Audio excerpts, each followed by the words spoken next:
Hello, my dear students. Our lesson for today is infinite geometric series.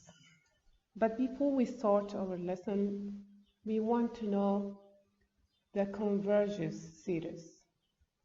So what is the definition of the convergence series?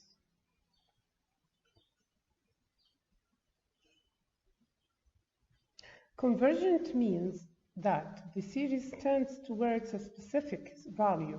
As more terms are added, this value is called the limit.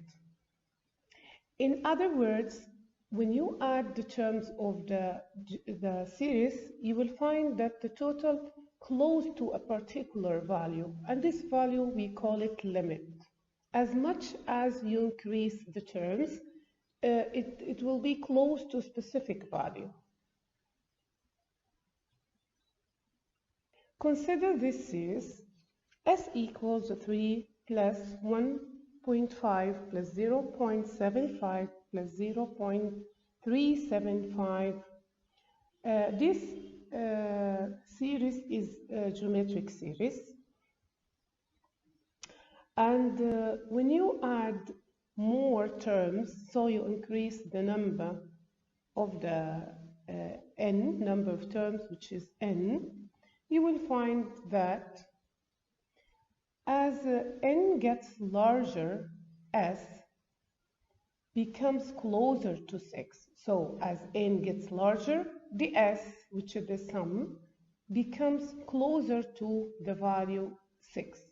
And I said we call the number 6, or the value 6 is the limit. This is the limit. In this series, the first term is 3, so a equals 3, and the r equals 0.5 or 1 over 2. So when you divide 1.5 by 3, you will get the common ratio, which is r.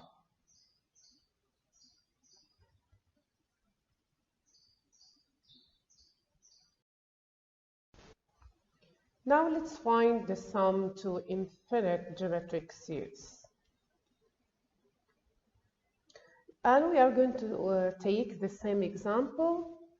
S equal 3 plus 1.5 plus 0.75 plus 0.375, because this series is convergent series, as we said before, because when you add up the terms of this series in any number of terms, you will find that the answer will be close to the value 6.